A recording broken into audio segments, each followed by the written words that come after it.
आज हम क्या करेंगे, इलेक्ट्रोस्टैट पे कुछ क्वेश्चन करेंगे। ठीक है, अब चैट बॉक्स में लिखने की जरूरत नहीं है, क्वेश्चंस को ध्यान से सुनो और कोशिश करेंगे इनको करने की। ठीक है, चलो अब क्वेश्चन क्या है,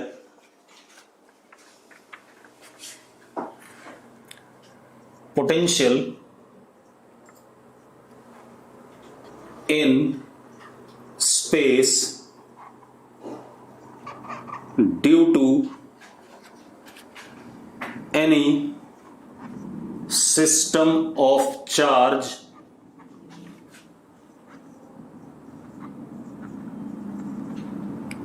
is V is equal to minus alpha x cube plus beta. Alpha and beta are constants, कोई नंबर है। ठीक है, क्वेश्चन दे रहा हूं मैं आपको। मैंने क्या कहा, स्पेस में पोटेंशियल किसी चार्ज सिस्टम की वजह से V is equal to minus alpha x cube plus beta है। Alpha and beta are constants. Clear है भाई? क्वेश्चन क्लियर है तो यस लिखो फटाफट, इतनी बात। ठीक है, अब पूछा क्या जा रहा है आपसे,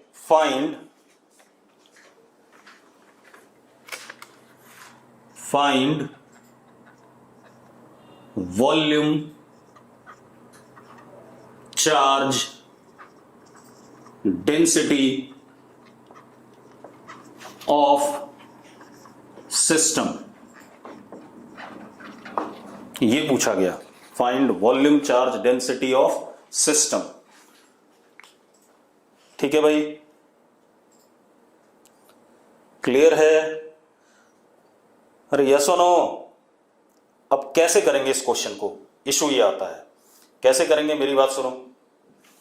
सबसे पहले हम इलेक्ट्रिक फील्ड निकालें तो हमें पता है Ex is minus dV by dx, तो Ex comes out to B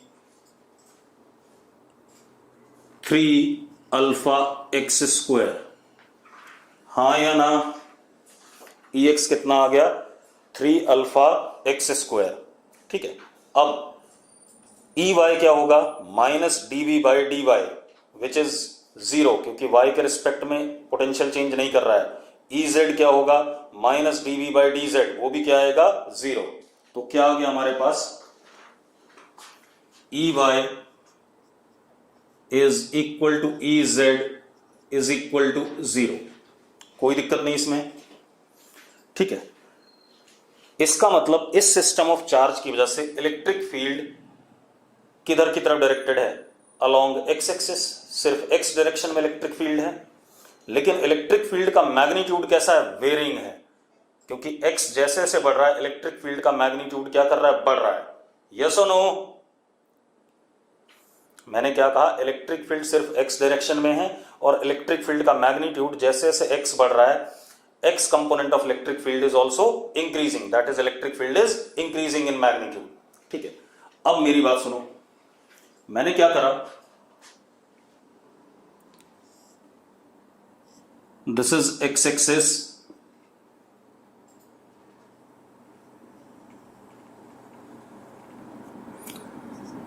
this is y axis, और बाहर की तरफ ऐसे z axis। इलेक्ट्रिक फील्ड हमारा इस डायरेक्शन में है। ठीक है, इलेक्ट्रिक फील्ड हमारा इस डायरेक्शन में है, कोई दिक्कत है इसमें?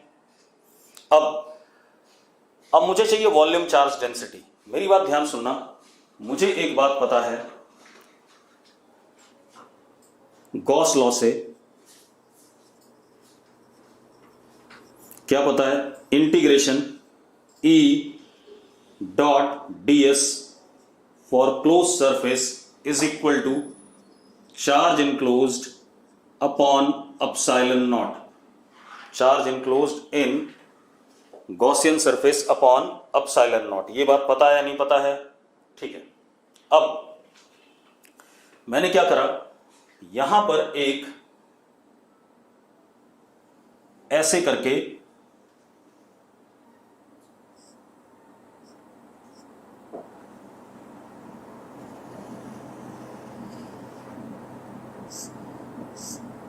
ये मैंने क्या ले लिया, क्यूबॉइड, ठीक है, ये x और ये x प्लस dx, ये कोऑर्डिनेट, तो ये थिकनेस कितनी हो गई, dx।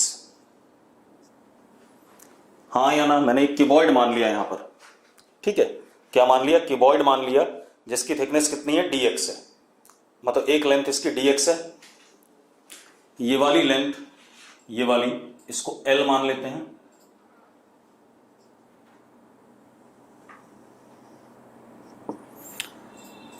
और ये वाली लेंथ हम b मान लेते हैं। मतलब ये ऐसे करके मैंने क्या रख दिया, यहां पर एक क्यूबॉइड सा रख दिया। मैं आपको दिखा देता हूं कैसे रखा। आप ये मान लो, ये मेरे पास एक ये क्यूबॉइड है, क्लियर है इतनी बात, ठीक है। तो ये क्यूबॉइड है, तो ये हो गया हमारा dx, ये हमारा L, और ये वाली लेंथ कितनी, b, क्लियर। अब ये एक हमारा गॉसियन सरफेस हो गया, cuboid as Gaussian surface, closed Gaussian surface मान लिया स्पेस में, यस और नो, ठीक है। अब आप एक चीज देखो, यहां पर इलेक्ट्रिक फील्ड ऐसे E एट x, और यहां पर इलेक्ट्रिक फील्ड ऐसे E at x plus dx, ऐसा ही है या नहीं है, यस और नो। अब जरा देखो, फिर से ध्यान से देखते हैं, ये था हमारे पास, ठीक है। अब अगर इस वाले सरफेस पे देखें तो एरिया वेक्टर ऊपर है, इलेक्ट्रिक फील्ड ऐसे है, तो डॉट प्रोडक्ट इस वाले सरफेस के लिए क्या हो जाएगा, 0। सेम वे एरिया वेक्टर नीचे, इस वाले सरफेस का नीचे इलेक्ट्रिक फील्ड ऐसे, तो E डॉट ds क्या हो जाएगा, 0। सेम वे अगर मैं इस वाले सरफेस को लूं, एरिया वेक्टर किधर, बाहर, और E ऐसे, तो E डॉट ds क्या, 0। सेम वे पीछे वाला सरफेस, एरिया वेक्टर अंदर, और E ऐसे, तो E डॉट ds क्या, 0। तो E डॉट ds सिर्फ हमारा इसके और इसके लिए आ रहा है, ठीक है, इतनी बात। चलो अब जरा देखते हैं। तो अब आप देखो, अगर E डॉट ds करते हैं तो इलेक्ट्रिक फील्ड का मैग्नीट्यूड इस पर्टिकुलर x पे क्या है, फिक्स है, और डायरेक्शन भी इसकी क्या है, फिक्स है। तो हमारे पास क्या हो गया, E at x into this area, और ये एरिया कितना है, ये लेंथ L, और ये वाली विड्थ कितनी, B, कितना हो गया, E at x L into B, minus sign, क्यों, क्योंकि एरिया, इलेक्ट्रिक फील्ड इधर और एरिया वेक्टर आउटवर्ड, बाहर, तो एंगल कितना, 180 degree. Same way plus E at x plus dx into L into B, ठीक है, इतनी बात, इज इक्वल टू इस छोटे से वॉल्यूम में जो एरिया आ रहा है, तो मैंने क्या करा, इस छोटे से वॉल्यूम में जो चार्ज आ रहा है, rho into dv volume upon what, epsilon naught. यही आएगा कि नहीं आएगा, पहले बता दो मुझे, अरे यही होगा कि नहीं होगा, अगर क्लियर है तो यस लिखो फटाफट, ठीक है। अब आप देखो क्या हो गया, E at x is -3 alpha x square L into B plus 3 alpha x plus dx का whole square L into B is equal to rho dv। dv is what, surface area into width, तो कितना, L into B into dx upon what, epsilon naught. ये आएगा कि नहीं आएगा, अरे ये बात क्लियर है, ठीक है। अब L इंटू बी आपका कट गया throughout, -3 alpha x square, और यहां पर +3 alpha x square 1 plus dx upon x का whole square is equal to rho dx upon epsilon naught. कोई दिक्कत है इसमें, क्योंकि dx बहुत छोटा है तो आई कैन अप्लाई बायनोमियल स्वयं, कोई दिक्कत है, अच्छा सब सही है, ठीक है। अब क्या कहानी है, -3 alpha x square plus 3 alpha x square 1 plus 2 dx upon x is equal to rho dx upon epsilon naught. ये पहली टर्म कट जाएगी तो क्या आया 3 alpha x into 2 dx is equal to rho dx upon epsilon naught. dx से dx गया तो rho comes out to be 6 alpha x epsilon naught. This is volume charge density, ठीक है, विच is varying as a function of what x। Clear है? ठीक है। अब ये क्वेश्चन इरडो का था, ठीक है, इतनी बात। बहुत सारे लोगों ने इसका सॉल्यूशन आपको उल्टे सीधे तरीके से दे रखा होगा। उल्टे सीधे तरीका इन द सेंस, उल्टा सीधा तरीका वो भी नहीं है, वो भी सही है। उसमें उन्होंने क्या करा है, डिफरेंशियल फॉर्म ऑफ क्या कहते हैं गॉस लॉ यूज किया, जो मैंने आपको बताया था। कौन सा बताया था मैंने आपको? एक और गॉस लॉ बताया था, del dot E is equal to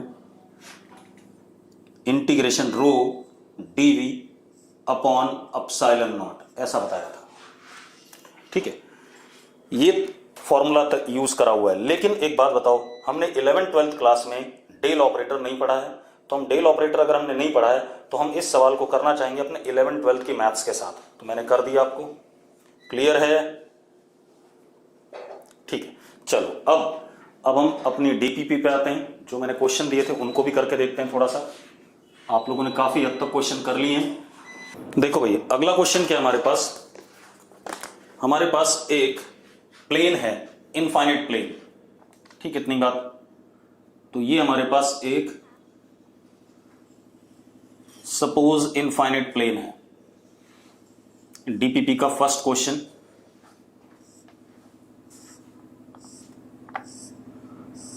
this is infinite plane, ठीक, इतनी बात। अब देखो भाई, हमारे पास एक इनफाइनाइट प्लेन है, इसको x एक्सिस मान लिया, इसको y एक्सिस मान लिया, ठीक है। अब वो क्या कह रहा है, इस क्वाड्रेंट में चार्ज डेंसिटी यूनिफॉर्म है और प्लस सिग्मा है। बाकी तीनों क्वाड्रेंट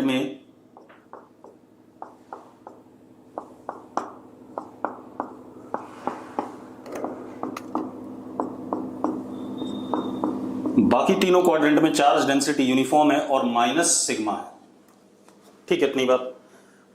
अब वो क्या बोल रहा है, एक पॉइंट चार्ज है हमारे पास प्लस क्यू, ठीक है। That point charge is moved from 00d to 002d, then find work done by electrostatic force या electrostatic field। ये क्वेश्चन है हमारे पास। क्वेश्चन क्लियर है सबको? अगर क्लियर है यस लिखो, अरे यस लिखो अगर क्लियर है फटाफट। ठीक है, अब कितने लोगों ने इसका आंसर निकाल लिया था वो भी मुझे बता दो। रुक जाओ, यस मत लिखो, ये बता दो कितने लोगों ने इस क्वेश्चन का आंसर निकाल लिया था, फटाफट चेक कर लेते हैं। अब इस सवाल को करने से पहले आप ऐसे आ जाओ,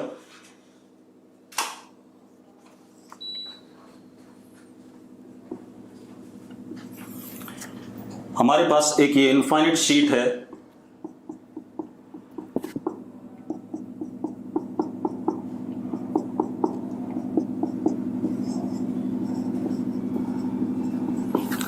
अब इस इनफाइनाइट शीट की चार्ज डेंसिटी प्लस सिग्मा है, तो इसकी वजह से जो इलेक्ट्रिक फील्ड होगा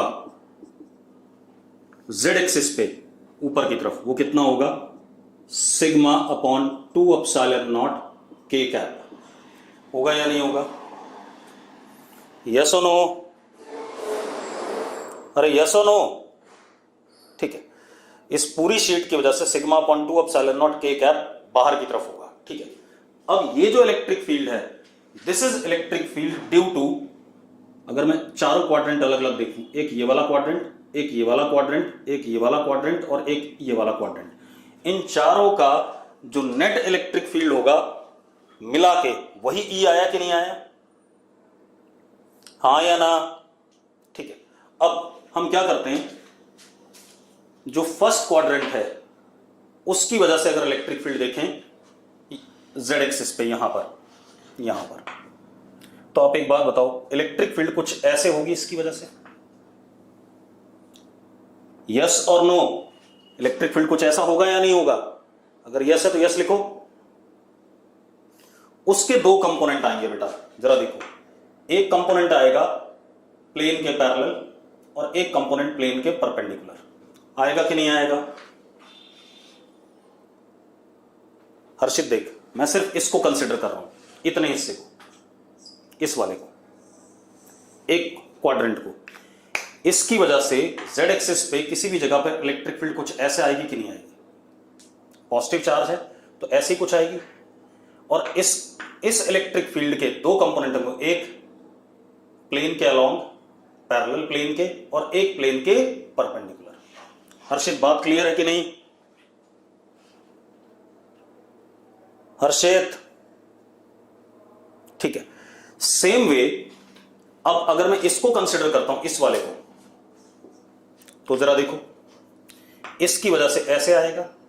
इसके भी दो कंपोनेंट, एक प्लेन के पैरेलल और एक प्लेन के परपेंडिकुलर। जो प्लेन के पैरेलल दोनों कंपोनेंट आ रहे हैं, इन दोनों की वजह से एक दूसरे को क्या करेंगे? कैंसिल। इसी तरीके से इन दोनों के भी प्लेन के पैरेलल वाले कंपोनेंट एक दूसरे को क्या करेंगे? कैंसिल आउट करेंगे। तभी तो नेट इलेक्ट्रिक फील्ड आउटवर्ड था। हां या ना? बेटा सारी चीजें ध्यान से बिल्कुल समझनी है, तब बात क्लियर होगी। मैं क्या कह रहा हूं, इसकी वजह से इलेक्ट्रिक फील्ड कुछ ऐसे आई, उसके दो कंपोनेंट, एक प्लेन के पैरेलल और एक प्लेन के परपेंडिकुलर। इसकी वजह से दो आई, एक प्लेन के पैरेलल एक प्लेन के परपेंडिकुलर। पैरेलल वाले दोनों कंपोनेंट एक दूसरे को क्या कर गए? लपेट कर गए। और परपेंडिकुलर वाले एक दूसरे से क्या हो गए? ऐड कर गए। इसी तरीके से इन दोनों के पैरेलल वाले एक दूसरे को लपेट गए और परपेंडिकुलर वाले ऐड हो गए। तो मैं क्या कह रहा हूं, any one quadrant on z-axis produces E along z-axis and E on xy plane। ठीक है, इतनी बात। जो इलेक्ट्रिक फील्ड कोई एक क्वाड्रेंट, कोई भी डायरेक्शन लो बेटा, सिमेट्री है। एक बात बता, अगर इसकी वजह से, अब इसकी समस्या की कैसे, इसकी वजह से अगर ऐसे आ रहा है तो प्लेन के साथ एंगल यहां थीटा बन रहा है मान ले, तो इसकी वजह से भी यहां पर ऐसे आएगा और प्लेन के साथ सेम एंगल बनेगा, क्योंकि चार्ज डेंसिटी तो सेम ही है। हां या ना? अरे यस और नो? ठीक है, तो बात खत्म हो गई। तो अब देखो जरा, अब होगा क्या, summation of E x y vector by all quadrants, मैं एनालाइज करवा रहा हूं, ध्यान रखना, बाय ऑल क्वाड्रेंट्स इज 0, लेकिन 4Ez is equal to E। ये चारों Ez क्या बनाएंगे? E बनाएंगे कि नहीं बनाएंगे? पहले बता दो मुझे, यस और नो? अरे यस और नो? तो एक क्वाड्रेंट का Z कंपोनेंट कितना हो गया? Ez is equal to E upon 4, यानी कि Ez is equal to E is what?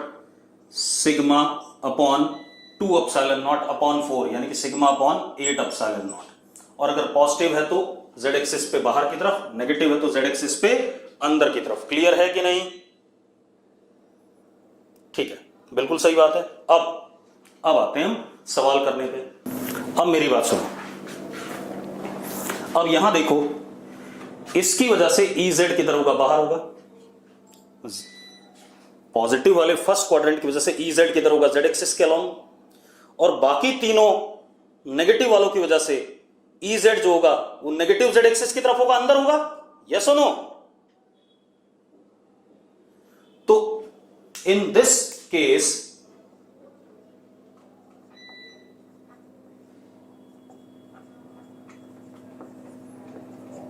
Net EZ is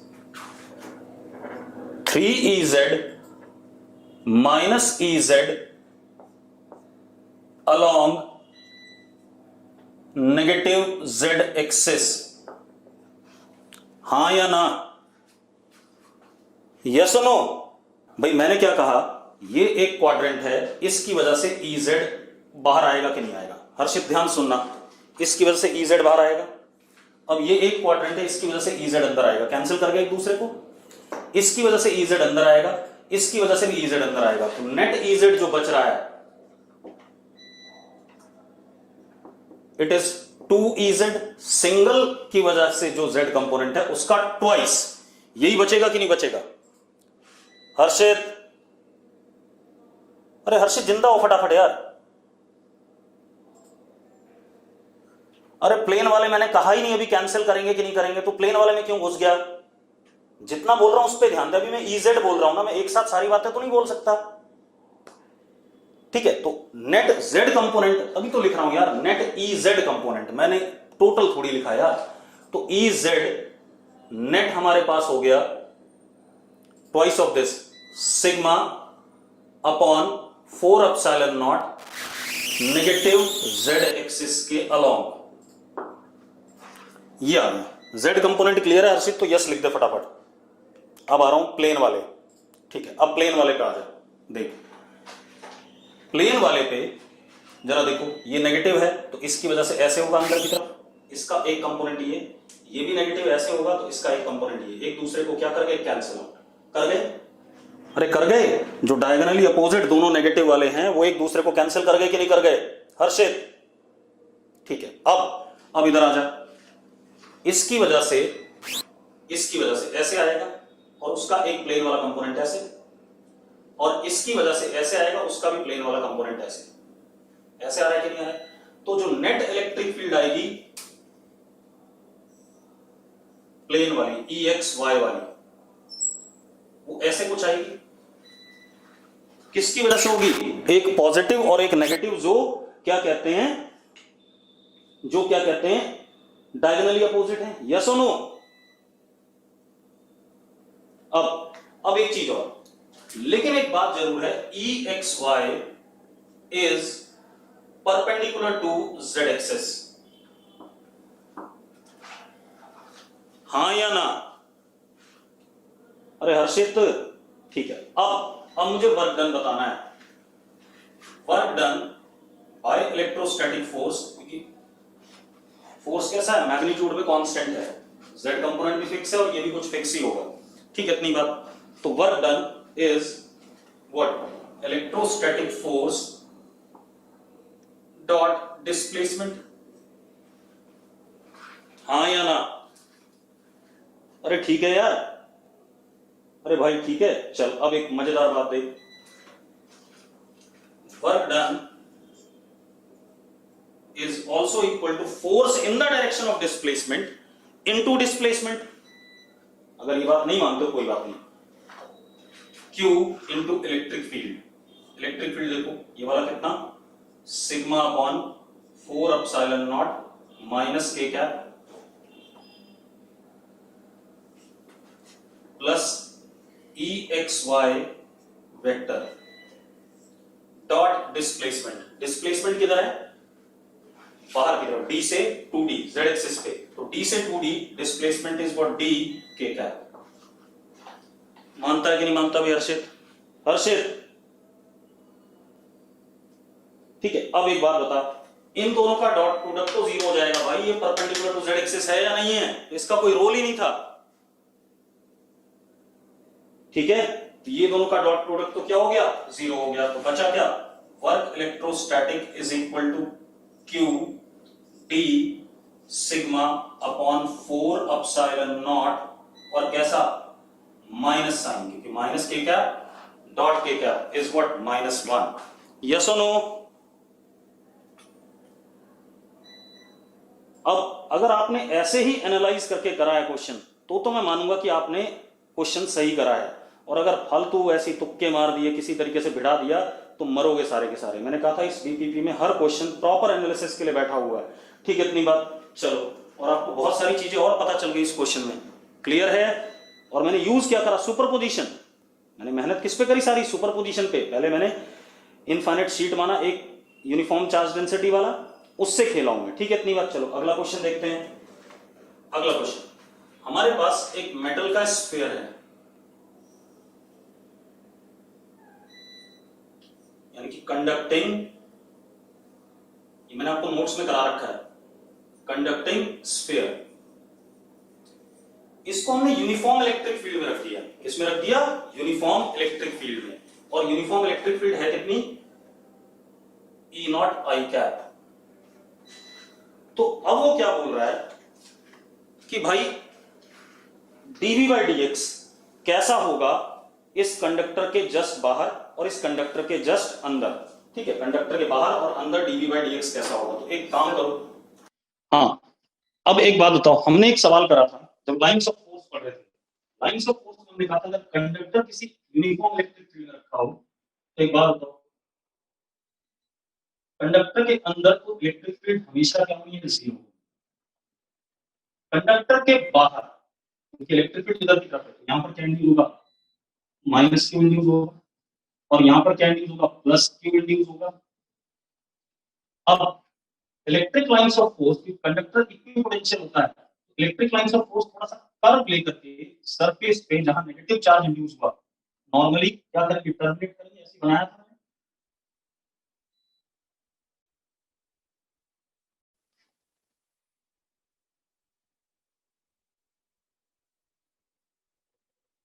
कि कंडक्टर इक्विपोटेंशियल बॉडी है, तो उसके ऊपर लाइंस नेगेटिव चार्ज है, उसके मैग्नीट्यूड के कॉरस्पॉन्डिंग उतनी लाइंस टर्मिनेट करेंगे। और कैसे टर्मिनेट करेंगे, नॉर्मली।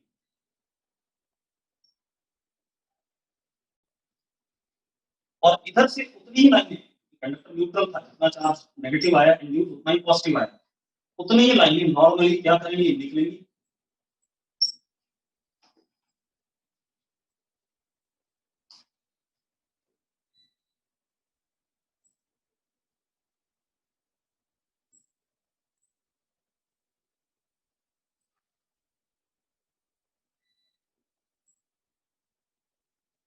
ऐसा मैंने आपको बना के दिया था जब मैंने आपको इलेक्ट्रिक लाइंस ऑफ फोर्स पढ़ाया था। सेम क्वेश्चन आपका आ गया। अब आप एक बात बताओ, अब आप एक चीज बताओ मुझे, क्या dV बाई dx क्या होता है। dV बाई dx होता है इलेक्ट्रिक फील्ड का magnitude minus dV by dx electric field होता है इन एक्स डायरेक्शन, और dV बाई dx क्या हो गया, इलेक्ट्रिक फील्ड का मैग्नीट्यूड इन एक्स डायरेक्शन। तो जरा देखो, E x is in magnitude dV by dx, यही होता है कि नहीं होता है, मैग्नीट्यूड। अब एक बात बताओ, यहां पर क्या लाइंस इक्वी स्पेस्ड हैं कंडक्टर के बाहर, पैरेलल हैं। एक बच्चा कह रहा है यस सर, कहां है यार पैरेलल और इक्वी स्पेस, जरा बताना। ये पैरेलल दिख रही है तुम्हें, ये लाइनें, ये पैरेलल दिख रही है दूसरे से, ये पैरेलल दिख रही है, कैसी बकवास कर रहे हो। ये कर्व है कि नहीं है, अरे यस और नो। ठीक है, तो ये पैरेलल नहीं है, और पैरेलल नहीं है, इक्वी स्पेस नहीं है, इस वजह से dV by dx is non uniform outside conductor. लेकिन इनसाइड कंडक्टर E कितना है, जीरो है। इनसाइड कंडक्टर E कितना है, जीरो। तो हम क्या कह सकते हैं, ऑप्शन देखो, dV by dx is uniform inside conductor. भाई dV by dx की वैल्यू क्या है, जीरो है, इनसाइड कंडक्टर। तो इसको हम क्या कह सकते हैं, यूनिफॉर्म कह सकते हैं। देखो कितना बढ़िया सवाल था, हाँ या ना। अरे क्लियर है। चलो अगला क्वेश्चन। हर क्वेश्चन आपको थियोरेटिकली और कंसेप्चुअली चेक करेगा इस डीपीपी का, ये ध्यान रखना, और बहुत बढ़िया से चेक करेगा। अगला क्वेश्चन, अगला क्वेश्चन क्या है, block of mass m charge plus q is connected to a point with the help of an inextensible string, system is on horizontal table. अब बेटा देखो, हमारे पास ये एक रस्सी है, इनएक्सटेंसिबल लेंथ l, यहां पर ये ब्लॉक है, मास m charge plus q table के ऊपर रखा है, यहां पर फिक्स है, ये पॉइंट हमारा O मान लेते हैं, ठीक है। अब टेबल के ऊपर है, ठीक है। अब क्या कहानी है, अगर इलेक्ट्रिक फील्ड यूनिफॉर्म हमने स्विच कर दी इस डायरेक्शन में, इस धागे के परपेंडिकुलर E यूनिफॉर्म, ठीक है, इतनी बात। तो क्या कह रहा है, टेंशन बताना है धागे में जब धागा इलेक्ट्रिक फील्ड के पैरेलल हो जाता है, मतलब जब ये यहां पहुंच जाए फाइनली,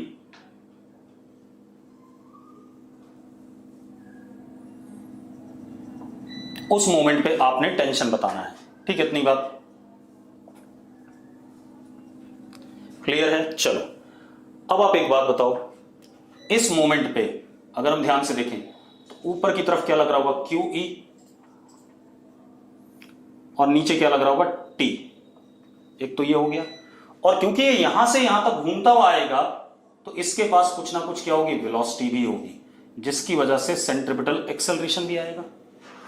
यस और नो, अरे यस और नो,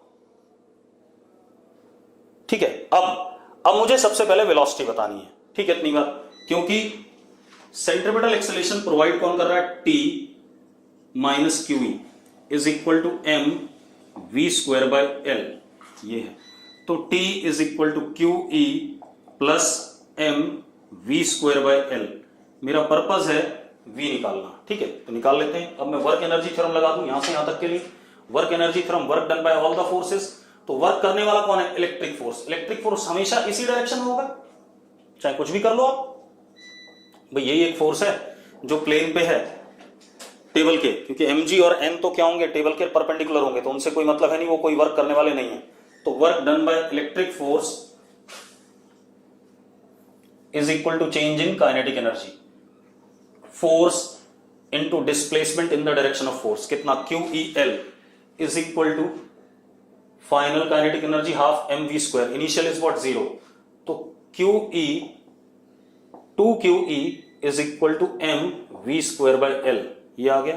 तो mv स्क्वायर बाय L क्या हो गया, 2QE, तो टेंशन कितना हो गया, 3QE। Tension is how much, 3QE। Clear है, यस और नो। चलो अगला क्वेश्चन देखते हैं बेटा। अगला क्वेश्चन क्या है हमारे पास, दो डाइपोल हैं XY प्लेन पे,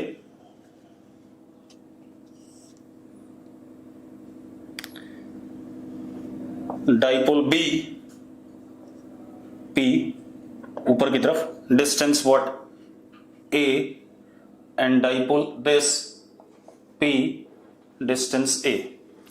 बोला work done, how much work is done in rotating both the dipoles with 90 degree in clockwise direction, ठीक है। तो एक काम करते हैं बेटा, इनिशियल पोटेंशियल एनर्जी देख लेते हैं सिस्टम की, तो इसकी वजह से इलेक्ट्रिक फील्ड देखता हूं यहां, तो कैसे हो जाएगी, ऐसे। तो potential energy initial is minus P dot E which is 0। बाद में क्लॉकवाइज डायरेक्शन में 90 डिग्री दोनों को रोटेट कर दिया, ठीक है, कर देते हैं। तो ये ऐसा हो जाएगा और ये ऐसा हो जाएगा। अगेन इसकी वजह से जो इलेक्ट्रिक फील्ड होगा वो ऐसा होगा।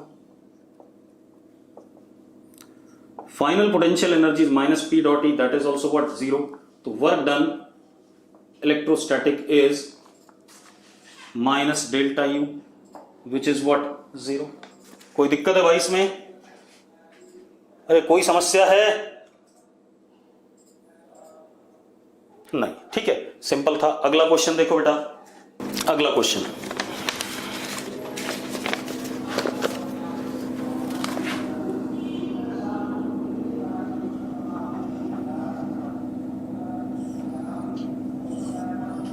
हमारे पास एक स्क्वायर है,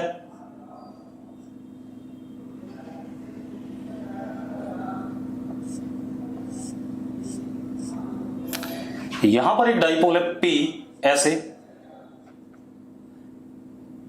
और एक डाइपोल यहां पर है P ऐसे। एक पॉइंट बिल्कुल सेंटर है स्क्वायर का O,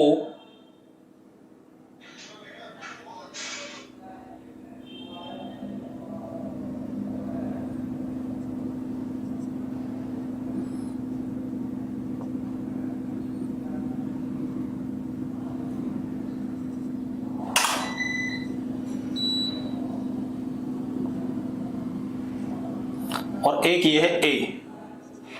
आपसे क्या पूछा जा रहा है? इलेक्ट्रिक फील्ड का ratio at point O and A। ठीक है बेटा, कोई बात नहीं, इलेक्ट्रिक फील्ड का ratio at point O and A। ठीक है, अब अगर मैं इस डिस्टेंस को A मान लू, A मान लू, A मान लू, A मान लू, तो ये हो गया √2a। अब पहले O पे निकाल लेते हैं। इसकी वजह से चलो, ये एंगल कितना 45 है, तो इसके दो कंपोनेंट ले लिए मैंने, ऐसे करके p/√2 और ऐसे करके p/√2। सेम इसके लिए p/√2 और इसकी वजह से ये p/√2। अब बेटा अगर इस p/√2 को देखें तो इस p/√2 की वजह से, इस वाले की वजह से, ये एक्सियल पोजीशन है तो इलेक्ट्रिक फील्ड का डायरेक्शन इधर होगा, और इसकी वजह से भी इलेक्ट्रिक फील्ड का डायरेक्शन इधर होगा, क्योंकि सारा डाटा सेम है। तो इन दोनों का एक्सियल इलेक्ट्रिक फील्ड एक दूसरे को क्या करेगा, कैंसिल आउट कर जाएगा। अब बचा ये, इसके लिए इक्वेटोरियल है तो इसकी वजह से इलेक्ट्रिक फील्ड पीछे होगी, और इसकी वजह से भी किधर होगी, पीछे होगी। तो दोनों की इलेक्ट्रिक फील्ड ऐड होकर के यहां पर E@O आ जाएगा, दोनों की एक्सियल वाली, सॉरी इक्वेटोरियल वाली, सॉरी। तो EO is twice E equatorial due to any one. चलो, अब E इक्वेटोरियल कितना होता है, EO is equal to K p/√2, क्योंकि डाइपोल मोमेंट कितना है, p/√2। तो KP अपॉन x³ होता था फॉर्मूला, तो x की वैल्यू कितनी है, A है, तो नीचे क्या आ गया, A³। ये आ गया कि नहीं आ गया, ये हमारा E@O आ गया। अगर क्लियर है तो यस लिखो फटाफट, अरे क्लियर है तो यस लिखो।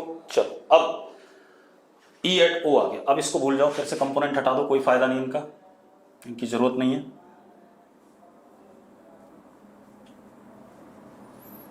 आपको देखना क्या, कितनी जल्दी क्वेश्चन को अटेम्प्ट कर सकते हो, बाकी कुछ नहीं है। अब ये पोजीशन इसके लिए क्या इक्वेटोरियल है, तो इसकी वजह से इलेक्ट्रिक फील्ड ऐसा, और ये भी इक्वेटोरियल है, इसकी वजह से भी ऐसा। अगर E इक्वेटोरियल और ये भी E इक्वेटोरियल, मैग्नीट्यूड सेम ही होगा, तो इन दोनों का रिजल्टेंट क्या आ जाएगा, √2E equatorial is what, E@A। तो E@A इज √2E इक्वेटोरियल। अब E equatorial √2 KP upon x³ x³ मतलब A³, ठीक है, इतनी बात, और 2√2, यही आएगा कि नहीं आएगा, करके देख लो, यही आने वाला है। अब इन दोनों का रेशो ले लो यार, EO अपॉन EA, आपको आंसर मिल जाएगा कि नहीं मिल जाएगा, अरे यस और नो। अगर क्लियर है तो यस लिखो फटाफट। ठीक है, अगला क्वेश्चन देखते हैं बेटा।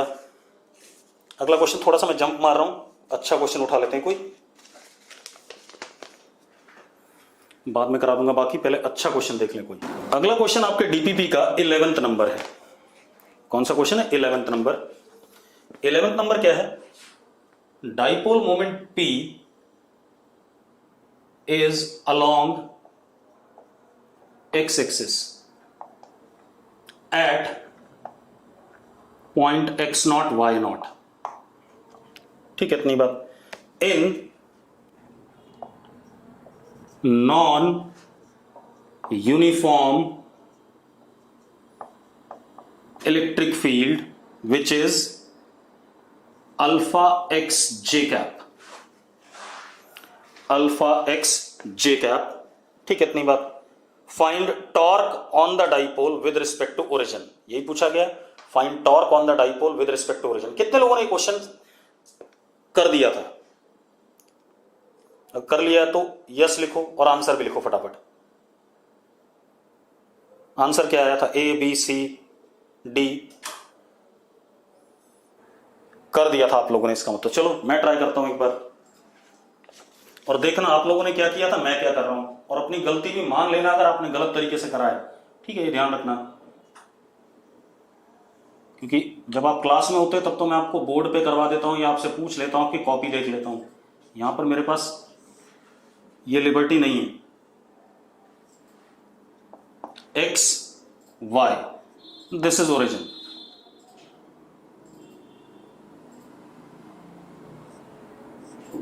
ये हमारे पास dipole P x naught y naught. ठीक है, इलेक्ट्रिक फील्ड ऊपर की तरफ है। चलो तो हम इस P को ऐसे ना लिख करके हम ऐसा कर देते हैं, क्योंकि बहुत छोटा होता है। ये माइनस क्यू, ये प्लस क्यू, और ये coordinate x not plus d x comma y not. मैंने ऐसे लिख दिया। तो कुछ तो लेंथ होगी डाइपोल की, negligible, let it be dx। Yes और नो? अरे बको यार, अरे भाई मैं ऐसा बना सकता हूं या नहीं बना सकता हूं? ठीक है, अब आप एक चीज देखो, हमारा जो P हो गया वो हो गया Q into D x, charge का मैग्नीट्यूड इंटू लेंथ। यही होता है कि नहीं होता है? अब अगर मैं यहां पर फोर्स देखूं तो इस वाले चार्ज पे फोर्स नीचे लगेगा ऐसे, कितना लगेगा? Q alpha x not. हाँ या ना? क्योंकि इलेक्ट्रिक फील्ड क्या है? अल्फा एक्स है, तो Q अल्फा एक्स नॉट नीचे। यस और नो? ठीक है, और इस पे ऊपर लगेगा Q alpha x not plus d x. हाँ या ना? ठीक है भाई। अब मजेदार बात देखो, अब जो टॉर्क होगा, देखो एक मिनट, टाउ अबाउट ओरिजिन, इसका टॉर्क देखो, force into perpendicular distance. Perpendicular distance is this much, और डायरेक्शन कैसा? ऐसा। तो कितना हो गया? Q alpha x not plus d x का होल स्क्वायर, ऐसे वाला पॉजिटिव ले लिया। इसका जरा देखो यार, परपेंडिकुलर डिस्टेंस दिस मच और डायरेक्शन कैसा? ऐसे। तो minus Q alpha x naught square. देखिए कितना बढ़िया रिजल्ट बन रहा है। Tau is equal to Q alpha x naught square common, बचा कितना? 1 plus d x upon x naught की पावर 2 माइनस 1। ठीक है, इतनी बात, बाइनोमियल लगा दिया भाई, क्योंकि dx बहुत छोटा होगा in comparison to x naught. तो tau is equal to Q alpha x naught square. ठीक है, इतनी बात, 1 plus 2 dx upon x naught minus 1। तो tau is equal to Q alpha x naught into 2 dx। ये आ गया। Q into dx is what? P। तो tau is equal टू 2P या 2 अल्फा एक्स नॉट P। चलो बाकी क्वेश्चंस के मैं वीडियो सॉल्यूशंस आपको डाल दूंगा भाई, या कल डिस्कस कर लेंगे। ठीक है, चलो बाद में बात करते हैं।